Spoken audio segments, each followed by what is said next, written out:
I think a lot of us look at this and say, maybe it's a worthwhile trade-off. My data for a free app that is extremely useful to me. Am I wrong there? Yeah, you're quite wrong, I think. We're going to just hand over control of our lives to these people who then can decide that if they don't like what is coming out of our mouths, they can press a button and shut down our accounts and decide that, oh, this person can't interact in the economy anymore, or this person isn't allowed to have a voice on the internet anymore. Greg, I want to know, what keeps you up at night? What keeps me up at night is having caffeine or chocolate too late. Tried not to be kept up at night is what I'm trying to say. But in the context of this conversation is the manipulation of events for nefarious reasons. When an event happens, like a big a natural disaster, or whether it's a terrorist attack, or whether it is for example, an outbreak of a disease, those kinds of events can be used to shape policy and to shape society in ways that can be negative and detrimental to society and beneficial to a select few. So those kinds of things do worry me. And that's why these technologies are a big deal, whether they're centralized technologies or decentralized technologies. And the choices that we make when we decide which of these types of technologies we use will affect our future, because they will determine whether we're using platforms that are easily manipulated or not. And I think we should be using platforms that are not easily manipulated. How do you keep yourself from doom spiraling once you know all this? Oh, that's easy. I always make sure that my feed is half full of doom and half full of rainbows and lollipops. And kittens, for example, yeah. Good. Okay, kittens is that's a good solution to everything, is kittens. So I want to talk a little bit about kind of the world we're living in. So I've heard these terms floating around the internet. I've heard technofeudalism. I've heard surveillance capitalism. I don't know if you've heard these, what do they mean to you? And what is the world that we live in according to you? What these terms refer to are this idea that there are these big companies that are owned by high-profile billionaires who are the feudal overlords. And they are using surveillance capitalism, in other words, this way of making money by selling data to create these social networks that they rule over, basically. Some of these companies, for example, might want to add more and more features. They want to become more and more a part of your life. So they want to insert themselves into your interactions with other people. And they want to do this for not just the conversations that you're having with people, but also the purchases that you make with other people. And in order to then participate in society, you have to use their app. They're a proprietary, closed source, surveillance-ridden, manipulation-full app in order to participate in all of society, which I think is a little bit bonkers. That's basically saying that, okay, we're going to just hand over control of our lives to these people who then can decide that if they don't like what is coming out of our mouths, they can press a button and shut down our accounts and decide that, oh, this person can't interact in the economy anymore, or this person isn't allowed to have a voice on the internet anymore. So that's kind of the idea of technofeudalism and what people don't want, I think. Is that the world we live in? It's definitely going in that direction here in America. That is the world that people live in China, for example, where they have this everything app, WeChat, I think it's called.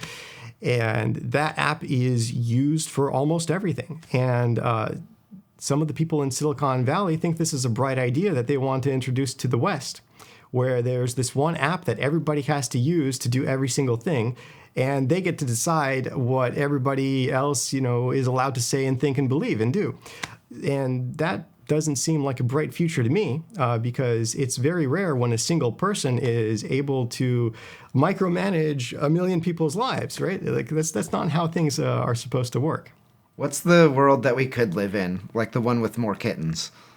So the world with more kittens is where power is decentralized. It's where a group of people is doing something on behalf of another group of people that feels well represented. And that only happens in more decentralized systems where the number of representatives and the number of people who are being represented is much smaller. So you don't have this few ruling over the many effect. In those kinds of systems, responsibilities are divvied up in a much better and fairer way, and people actually are more likely to see and know their representatives and be able to actually interact with them and have meaningful conversations and meaningful interactions. And in order to live in that world, we have to understand this and choose to use decentralized systems. I think part of the reason that we're all wrapped up in using a lot of these centralized systems that do spy on us is we're kind of making a trade, right? So like I use like Gmail and Google Docs. I'm getting a free piece of software and like, yeah, I'm aware that they're able to do kind of whatever they want with my data, but that's kind of how I'm paying for it, right? So I think a lot of us look at this and say, maybe it's a worthwhile trade-off, my data for a free app that is extremely useful to me. Am I wrong there? Yeah, you're quite wrong, I think. And I'll explain why I think it's very incorrect to think that way. Or maybe I shouldn't be so strong there. Maybe I shouldn't say you're wrong. But what I would say is that you need to really consider the choice that you're making. Let me put it that way. Yeah. From my perspective, it feels very wrong, and I'll explain why. Because I don't see any advantage that you're getting there for yourself personally. So that's why I think it's not a bright move to make. Gmail, for example, sure, you get free email, but on a daily basis, how much do you spend for, say, a cup of coffee, right? Like maybe $3 or $4 or something like that. You could be paying for a different company like either StartMail or Tutanota or ProtonMail. You could be paying a monthly fee of about the price of a cup of coffee and get a much better email experience, much more private email experience, and not contribute to the centralization of a decentralized protocol like email on the internet. Because what are the knock-on effects of your choice to use Gmail? Well, because so many people use Gmail, you are then giving Google the power to centralize a decentralized protocol. And then what can they do? And what have they done? They can then decide, well, we have all this power over email. We can now decide who can do email. I've actually seen situations where a person sends somebody email to a Gmail address, and that email just doesn't show up. It doesn't show up in their inbox. It doesn't show up in their junk mail folder. It's just not there. Why? Is it because Google has, blacklisted this person? Is it because Google has a bug? Well, we don't even know because we can't even really reach Google Gmail tech support. Go try to do that. It's really hard. So why should we put ourselves in that position? That's what happens when there is this this effect where the whole herd of people chooses to use this one entity. That's not a good position to put ourselves. It's better if there's an actual real free market that's going on and people are able to use from different email providers. And the more the merrier. It's like we're living in something out of a Kafka novel, Yeah, well, we've placed ourselves in that position by deciding to use these centralized platforms that from these big tech companies who then have all of this power to do whatever they want. And we don't have to do that. There are many great alternatives to all of these platforms that are providing a better service to their users, that are built on tech that is much better than what big tech is running on. There's no reason for us to put ourselves in that position. That kind of gives me hope in a way, too, that, big tech, for all their power and their control over our lives right now, are they're kind of built on a shoddy foundation. What is that foundation that they're built on, and what's the foundation that we could instead build our whole internet on? These tech companies are built on traditional relational databases. For example, things like MySQL and PostgreSQL. And these aren't necessarily bad per se, but they also are not a solid foundation for building software that has the properties that we're looking for. In other words, software that is hard to tamper with, software that follows a strict set of rules that you can rely on and depend on, and know that, if somebody has a political grudge against you, that they won't be able to manipulate the software. What these centralized databases allow these companies to do is they allow them to mess with the data in any way that they want. They allow them to create this virtual world and iterate very quickly. Like there's an upshot. There's a reason why these big tech companies started out using these databases to begin with, and that is that it's really fast to get up and running and to make changes.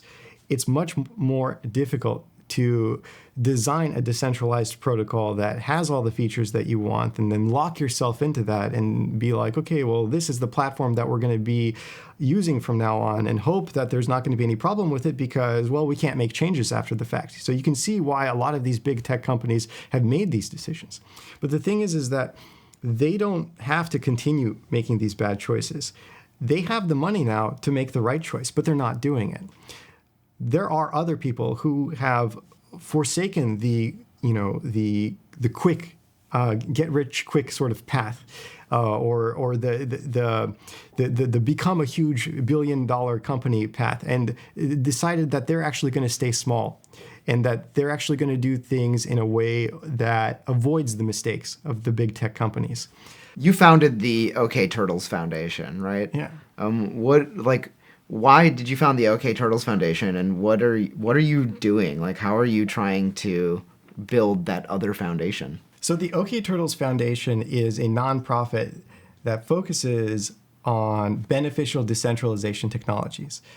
And it does this through education, research, and development. So we research what types of decentralization technologies exist. We write articles about them, and we also create our own. And that's kind of our mission, is to help the world and other people think in a decentralized way. How can we avoid some of the pitfalls of centralized systems? How can we create more robust, reliable, dependable systems through decentralized thinking? What is it that you're building right now that I think can kind of, excuse me for being dramatic, but kind of like lead the revolution? Like, I see this as like, it's like the Google Slayer. It started off with us building an app called Group Income, and we wanted to do it in this correct way that I've been discussing. And we decided to create a framework to build this app. And for building all apps, not just Group Income, but all apps in a way that's end-to-end encrypted and decentralized, and also user-friendly at the same time. So that is a journey that we've been on for almost 10 years now, and we are pretty much getting ready to release it into the hands of other fellow developers who can then use it to build their own apps. That project is called Chelonia. It's a framework for creating apps. In other words, what's a framework? When a developer goes and they want to create a new app, they typically look for something called a framework, or in other words, a way of doing things, a pre-existing set of software and tools for creating applications. One of the most famous frameworks, most popular frameworks, at least back in the day, maybe not so much nowadays, was called Ruby on Rails. So we're doing something similar, except it is for a way to build apps in an end-to-end encrypted, decentralized way. And that's what Chelonia is. It's a set of tools for any developer to create an app that's end-to-end encrypted and decentralized. Why is that exciting for me? I'm just like a regular person who uses apps, right? I'm not a developer or anything.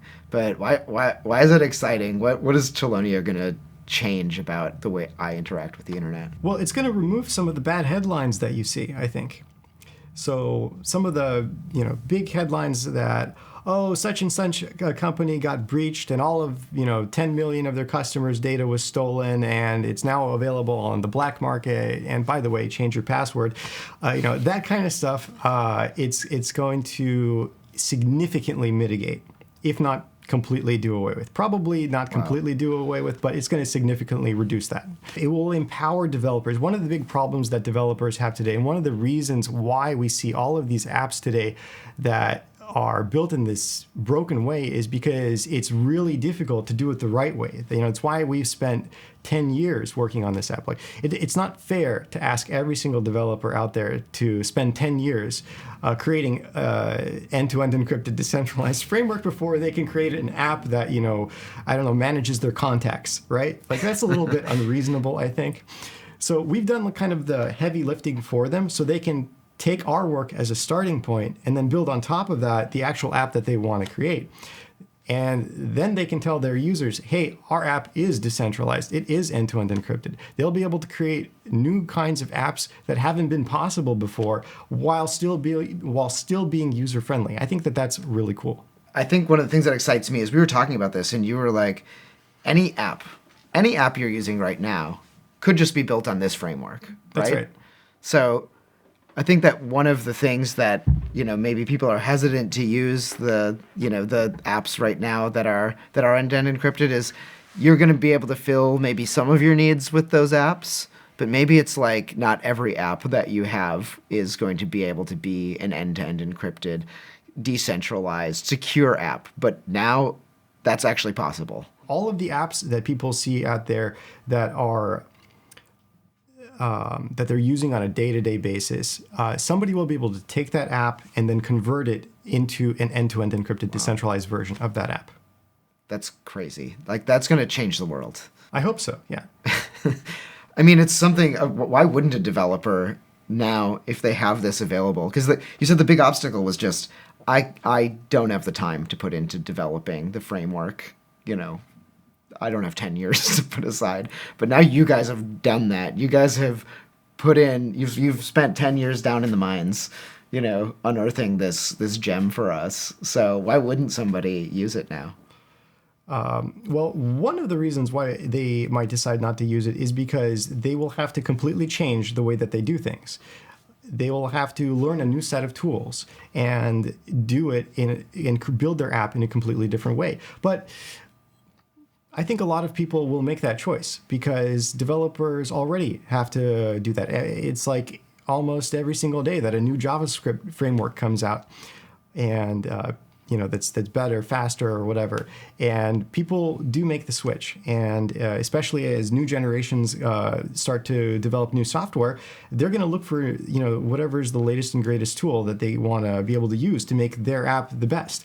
And so I think that we will see a new generation of apps come online that actually do respect people's privacy, that won't have to lie to their users and say, oh, we really take your security seriously, wink, wink. They'll be able to say it with a straight face. That's amazing. Why did you decide to be the person who made this happen? I didn't want to lie to my users. That's one reason. I also happen to have the background that was necessary to be able to do this. I started out creating software that helped people protect their data on their Mac using encryption. And I thought to myself, well, great. Now I've solved the problem of how to encrypt my data locally on my Mac, but my data is still not encrypted when it leaves my Mac. So that's kind of like the next leg of the encryption journey is like once I've encrypted the data locally, I need to be able to encrypt it as it's traveling over the tubes, over the internet. It would be great if it could be encrypted there too. And it's been a many year journey to make that happen. I wonder if I just kind of want to understand literally what happens to my data. Like, let's say I am sending a message to you, right? Let's imagine like my message is like a sheep, and it's in my pen at home, and now I'm letting it out of the pen. What does it happen? What has to happen in order for it to get into your pen? Oh my goodness. Well, that's a really great metaphor, and obviously brings in the imagery of wolves attacking the sheep on its way from your pen to my pen. Oops. Yeah. And that's pretty much what happens with data as it traverses the internet today, is that it can be intercepted, it can be modified, it can be, destroyed as well with censorship, for example. So somebody could take my sheep and swap it for another sheep. Somebody could take your sheep and swap it for another sheep. Yeah. So what needs to happen is your sheep needs to be guarded with cryptography, or, in this case, the metaphor goes, it needs to be, something needs to prevent someone from intercepting the sheep and changing it into a different sheep, as you say. That's called the man-in-the-middle attack. That's something that I've been focused a lot on, when designing these protocols. And properly designed protocols can defend your sheep. It's possible. It's hard, but it's possible. Okay, so let's say I'm not using an end-to-end encrypted messaging platform. I'm sending my sheep out. What's going to happen? Or maybe it gets there safely, right? But what could happen to it? Well, what could happen to it is that it could be eaten, in which case that's censorship. It could be transformed into something that no longer looks like a sheep. That's called the man-in-the-middle attack. And that's more like an active man-in-the-middle attack, where the data is transformed. A passive man-in-the-middle attack is just that somebody notices that your sheep is there. And it makes a note, your sheep was in this location at this time, etc., and uses that for whatever purposes that they want. So that's kind of the sheep journey of today's data. Now, let's say I've got the end-to-end encryption on. Let's say we're on a messaging platform that was built with Chelonia, and we know that our data is safe. What happens? What does our sheep's journey look like now? Right. Well, it's not just messaging platforms. I want to make sure people understand this, because when people talk about end-to-end encryption, like the context that term has been used in so far has always been messengers, but it doesn't have to be just messengers. I want to see a version of Google Calendar that's decentralized and end-to-end encrypted. There's no reason for Google to know about my dentist appointment, right? They don't need to know where I'm going to be at such and such a time, or who I'm going to be having a meeting with. They don't need to know this information. Or my contacts, for example. The company doesn't need to have a complete list of my Rolodex to know everybody that I've ever met. They don't need that information. So with this sheep journey, when it's using end-to-end encryption, you can protect your sheep. You can make it so that nobody even knows there's a sheep there. That's the end-to-end encryption version of the sheep. People always say, I was just talking about donuts, and then I got served up an ad for donuts. Like, is your phone literally listening to you through the microphone? Does it hear the things you're saying, the conversations you're having? There have been some companies that have been caught doing that, so it might be the case. It really depends on whether or not the company that is selling you your phone has done a good job of locking down the phone and making sure that these apps can't get permissions to listen in while they're off, etc. These stories have been around, and especially when people decide to purposefully enable some of these always-on listening features, like Hey Alexa, Hey Siri, all this stuff like that. That you open yourself to that kind of scenario, to being surveilled and served relevant ads. Greg, I think one of the big developments that's happened in the last 2 years is obviously just the growth of AI. We have AI image, now pretty good AI video generators, AI voices. You can literally clone someone's voice and put words in their mouth, right? I'm wondering, just from your perspective, what are the consequences or the possible consequences of just where AI has gotten for our digital security? Yeah, that is going to be a major problem, I think. That is going to be something that we are going to have to grapple with and find solutions to. It's almost like the next frontier of some of the tech-related problems on the horizon is all of this deepfake stuff. Because, it is trivial today to clone anyone's face, anyone's voice, and make it seem like that person said that thing. And I think that is both a good thing and a bad thing. It is a good thing that it is so well known now that is a possibility. And it is obviously a bad thing because it can be abused. Mm-hmm. It can be used to mislead and manipulate people, and it most likely will be used for that purpose. And so we're going to have to find solutions to that, both social solutions to that as well as technical solutions to that. What is the biggest AI problem that you see coming in terms of security and privacy on the internet? Yeah, I think deepfakes are probably near the top of that list because they can be deployed by individuals as well as governments, and they can be used to completely sway society one way or the other over some particular contentious topic. They can be used to fake what a politician says. In the future, there could be better solutions to this, but right now they're just going to have to increase awareness of this possibility and improve their protocols for handling these situations. That's really the best thing they can do right now, is they have to game it out like, well, say our, the head of our Treasury department, say their likeness is used to make a phone call to somebody to spoof their phone number along with their voice and to say, write a check for $1 million and send it to this bank account. How do we deal with that problem? The company will actually have to put their employees through the training necessary to deal with that kind of situation. And other companies are also going to have to deal with this, especially video hosting platforms including big tech platforms are having to grapple with this already, because if somebody uploads a video of some big YouTuber doing something that they never did, that's going to be a problem as well. So how does big tech handle that? And I think that that's going to become an increasing problem in the coming years. Is there any technical solution to this? Yeah, there are technical solutions to this.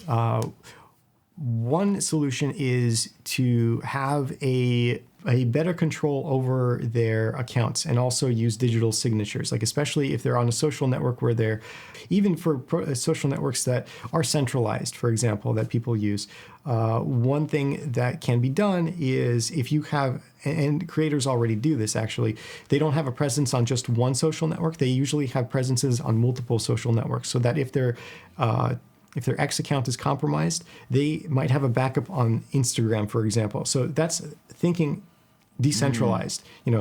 Decentralize your identity and have a backup on all of these different places, so that if any one of your identities gets compromised, the other identities can report it and vouch for it and be like, I didn't actually say that. This is my account was hacked. That's one way that they can deal with that. Other ways are, well, make sure that your company has secure lines of communication that are difficult to compromise, using end-to-end encrypted messengers, for example, or whatever else the case may be, so that they can double check. I know you just called me and asked me to make, a check for $1 million out to such and such a corporation. Did you actually send this to me? If you can have a direct, secure line of communication with them. Our original reason for wanting to sit down and have this conversation was because of this idea, X removed my like. And so the CEO of X has this quote where she said something like, you have the right to freedom of speech, but not freedom of reach. So can you unpack that quote a little bit and tell us about it? Yeah, it's kind of a 2 steps forward, 1 step backward kind of deal, where the old Twitter, it was called Twitter back then, regime, was not liked by a significant portion of the users because it was very heavy on the ban and censorship button. And so the idea behind the company being bought out by Elon Musk, the reason that he gave was because he wanted to save freedom of speech. And so, yay, Elon buys Twitter, renames it to X, and unbans a select few accounts. Not everyone, but some accounts. And people are rejoicing because it seems like freedom of speech is being restored. But then we find out that there are these, there's an asterisk on this whole story. It's freedom of speech, but not freedom of reach. And oh, wait a second, some accounts are still being banned for things that maybe they shouldn't be banned for. And, it's really difficult for any company, not just X, so I'm not even particularly blaming them, to run a social network of that size and scale and do a perfect job of it all of the time. This is why I'm an advocate for decentralized social networks, is because they're much better at moderation. I for example, host my own Fediverse server. I don't have to deal with any moderation issues at all because all of the accounts are accounts that I am personally responsible for, basically. So I don't have random people signing up and posting stuff that I don't agree with, or have to ban them. And that's something that is possible with decentralized social networks. You can be your own ex-CEO, basically. So with this freedom of speech, freedom of reach thing, we see today that there is a lot of continued censorship on X, but it's also gotten more subtle and more insidious in some ways. I already mentioned, for example, the issue with parts of conversations being removed and missing. So that's a problem. But there's also this problem of the perception of popularity of content being manipulated as well, because that's not the only thing that Twitter can do. They can't just, not only can they censor and remove and hide replies, but they can also completely manipulate the stats of any tweet. So this is what happens when you build your software out of sand. The floor isn't stable. When you're building on top of these centralized databases where there are no hard and strict rules on what can and cannot happen, anything can happen. And the company can decide, well, this person's content will be popular. This person's content will not be popular. Or this person's content will be popular at this moment, and we will forget about this other person's content. They have the ability to do all these kinds of things. They have the ability to literally remove your like. If you search on Twitter for if you search on X for X removed my like, you'll see a lot of people complaining that, hey, they like that tweet, but now their like has been removed. Well, what's up with that? That's some really shady manipulation going on there. So that's the kind of stuff that's possible with these platforms that aren't built on decentralized protocols. So we're talking today because you are a data security person. Yeah. Because that's your background. What was it that made you want to do this with your life? So I saw okay, that's a really good question. The original impetus for wanting to build that software that protected people's data on the Mac, that came from me observing the harm that was caused by government overreach, going into people's lives and deciding to put people in prison for crimes that weren't really crimes. People just deciding, for example, that they wanted to smoke weed, right? They wanted to have a conversation with somebody in an unencrypted way, and then that would then land them in jail for however many years, destroying their lives because they wanted to smoke some grass. That, to me, was wrong. It was I could see it creating a whole lot of harm in communities, a whole lot of resentment as well, a whole lot of broken families. And, although I do not condone illicit drug use, I also do not condone destroying people's lives over illicit drug use either. That seems worse to me, to be honest. You're saying they might destroy their life, so let's go ahead and destroy their life right now, because they might do it in the future. It's a little bit absurd to me. So that was the original impetus for working on encryption software.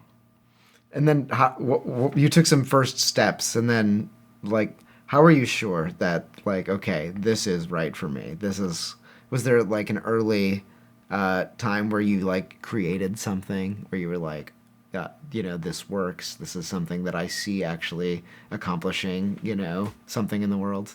I remember watching movies, Hollywood movies, where there would be some scene with a hacker, and then somebody would try to get into a computer and double click on a folder, and there would be a password prompt that they'd have to, bypass or whatever. And I looked around and I didn't see any software that did this. So I was like, that's a really cool idea for a user interface. Why don't we just make it so that when you double click on a folder, you can get a password prompt? And so I did that. That was the first couple of versions of espionage that actually intercepted at the kernel level a click in an access to a folder. It would bring up a password prompt so that, it worked exactly like in the movies, in other words. I actually didn't know that wasn't a pre-existing, I guess everything was invented at some point, but I think that's so cool that you saw a movie and you were like, I'm going to make that happen. Yeah. What should give me hope about the future that we can build as just a regular person using the internet? Well, what should give you hope is that developers are listening to your complaints. When you complain about how your data is being abused by big tech, And when you complain online about all of the ways that big tech is manipulating your news feed and all of these things, developers are in fact listening, and they've been listening for a while, and they've been building solutions. And now the ball's actually in your court. All you got to do is use their tools. Amazing. Greg, this has been an amazing conversation. I always learn so much from you all the time. If we want to learn more about Chelonia, if we want to learn more about the OK Turtles Foundation or Group Income, how do we learn more? How can we get involved? So follow us on our social media accounts. So we are on X. You can follow OK Turtles on X and all of its related projects, including Group Income. You can follow OK Turtles on the Fediverse, so more commonly known but incorrectly known as Mastodon. That's just one implementation of one world of the Fediverse. You can also follow us. That would actually be okturtles at crib.social. That's where we are on the Fediverse. You can also follow us on Blue Sky, which is an alternative to X. We're also OK Turtles there. And you can subscribe to our newsletter. It's a low volume newsletter. We do not give your email out to anyone. And we're not going to spam your folder with a whole bunch of emails. Those are the ways you can get in touch with us and follow us, as well as participate in some of this work if you'd like to. What is your call to action for just people like me, just people using apps on the internet? Today, you can pick one app or service from big tech and replace it with a decentralized or end-to-end encrypted alternative, whether it's email or a messenger or a social network. Just pick one and replace it with something that's better. Great. What if I'm a developer? What is like the one thing I can do today to work towards the world we're talking about? If you're a developer, you could go to shelterprotocol.org and you can follow the OK Turtles to keep up to date on when we release Chelonia. We're getting close to releasing that into the hands of developers. You could right now begin to familiarize yourself with the new way of doing things. You can look at Group Income's source code, for example. You can see how Group Income works. You could try it out, and you could convince yourself that actually, yeah, this is user-friendly enough for me to build an app that's similar to it that my users would love, that would protect my users' privacy and security. And what's the biggest thing that you need right now in order to be successful? So we would love to collaborate with creators, people who can put the word out, for example, about what we're doing. And of course, we're a nonprofit, a 501c3. If you would like to financially support our work, if you're able to do that, that would be a big help too. Cool. Thanks so much, Greg. Thank you, John.